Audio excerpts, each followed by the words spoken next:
నమస్తే. నా రాబోయే సినిమా మన శంకర వరప్రసాద్ గారు పండక్కొస్తున్నారు. నిర్మిస్తున్న నిర్మాత సాహు గారపాటి గారి మరో చిత్రం 'కిష్కింధపురి'. అది రిలీజ్ అయ్యి విజయం సాధించింది.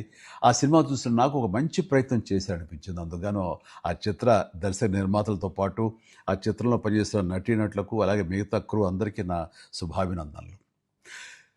సాధారణంగా హారర్ సినిమాలంటే భయాన్ని ఎలివేట్ చేస్తూ ఒక దెయ్యం కథ చెప్పడం జరుగుతుంది.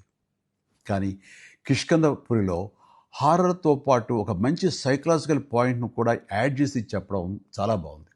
అంటే శారీరక వైకల్యం కంటే మానసిక వైకల్యం చాలా ప్రమాదకరమని చెప్పడం, అలాగే మనిషికున్న బాధలు, కష్టాలు పక్కన వాళ్ళకి చెప్పుకోకుండా ఒంటరితనం అనుభవిస్తుంటే వచ్చే ప్రమాదాలు గానీ, పరిణామాలు చాలా సమర్థవంతంగా తెలిసొచ్చేలాగా చిత్రీకరించాడు డైరెక్టర్ కౌశిక్ పేగలపాటి. ఈ చిత్రం ద్వారా బెల్లంకొండ సాయి శ్రీనివాస్ ఒక మంచి విజయం తన ఖాతాలో వేసుకున్నాడు. అలాగే అనుపమ పరమేశ్వర్ కూడా ఒక మంచి విజయం దక్కించుకుంది. మ్యూజిక్ డైరెక్టర్ చేతన్ భరద్వాజ్ తన పనితనం బాగా చూపించాడు.